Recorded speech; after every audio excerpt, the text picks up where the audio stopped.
All right, let's jump right into this explainer. Today, we are unpacking something absolutely massive, a foundational concept that dramatically shifts how we view our entire purpose in the world. We're looking at the biblical narrative of how Jesus Christ completely restored our lost identity and authority. It's a journey from a tragic loss to a staggering, absolute victory. Just picture a spectacular kingdom for a second. Imagine the rightful heir has been tragically driven right off the throne. It's a pretty powerful metaphor for the story of humanity, right? This was a breathtaking realm, packed with resources uniquely designed for harmony from the very beginning. The world was perfectly set up for its inhabitants to thrive and rule with real purpose. But here's the wild part. The palace, it still stands. The people are all still there. But the actual authority meant to govern it all has been entirely lost. The infrastructure is completely intact. Humanity is still here, the earth is still here, but that life-giving stewardship, the righteous authority that was supposed to guide everything under the Creator's design, is just gone. And this wasn't just about ruling. It was about cultivating, protecting, and reflecting a perfect order. And because of that loss, chaos steps in to replace order. Darkness spreads where light used to reign. The absence of that rightful authority doesn't just leave an empty vacuum, it actively invites destruction. Fear replaces peace. This perfectly mirrors what happened to humanity when sin entered the picture.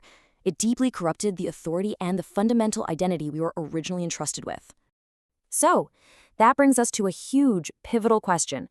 When the true king returns to reclaim his inheritance, what exactly does he restore to humanity?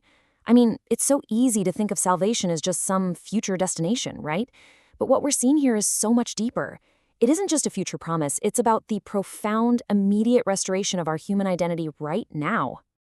Section 1. The Kingdom Lost. To really grasp the magnitude of what this means, we've got to rewind all the way back to the beginning in Genesis. We're looking at a pretty devastating contrast here. On the left side, you have Eden's original harmony, perfect fellowship with the Creator, zero fear, no shame, and this beautiful mandate to steward creation.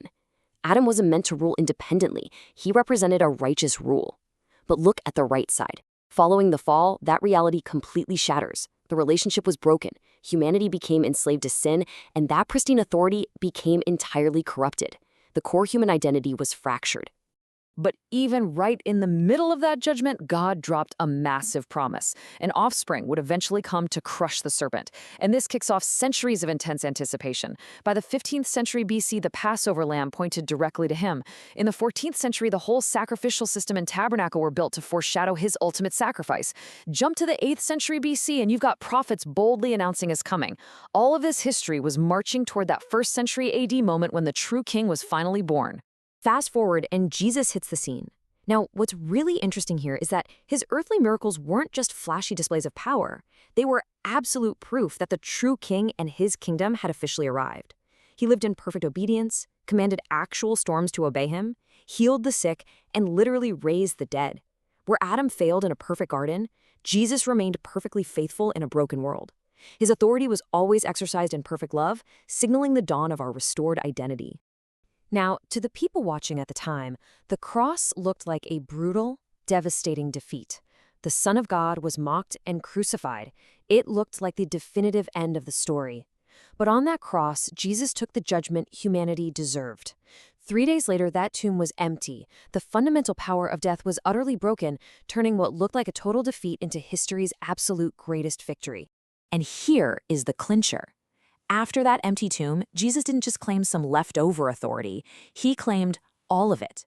All authority in heaven and on earth has been given to me. Not limited, not partial, all of it. And right after declaring this absolute sovereignty, he connects that authority directly to the mission he gives his followers, to go and make disciples of all nations. Which brings us to section 2, our restored identity. This victory triggers an incredible pivot to the absolute core of our explainer today. Because the authority he won back isn't just kept in some distant heaven. It actively and fundamentally changes your identity right here, right now. Think about the veil in the temple. This wasn't some flimsy living room curtain. It was a massive, incredibly thick physical barrier blocking sinful humanity out of the most holy place. Only the high priest could go in, and only once a year. But when Jesus died, that specific veil was miraculously torn from top to bottom. The barrier was completely destroyed. No human priest is needed anymore. Every single follower now has direct, confident access to the Creator. Because of that unbelievable access, we're looking at an entirely new reality. We aren't viewed as servants operating out of fear anymore. You are adopted directly into God's family. You are forgiven of all sin, completely remade as an entirely new creation. The chains of slavery to sin are broken, empowering believers over the kingdom of darkness. This restored identity changes literally everything.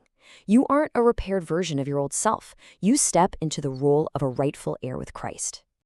Moving to Section 3, True Spiritual Authority. Let's shift our focus to how this foundational identity completely reshapes our understanding of spiritual authority. Because let's face it, the word authority carries a ton of cultural baggage today.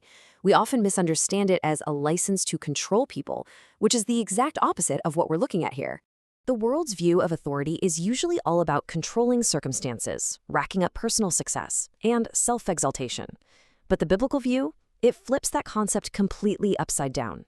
True authority is modeled through humble obedience, serving the vulnerable, and sacrificial love.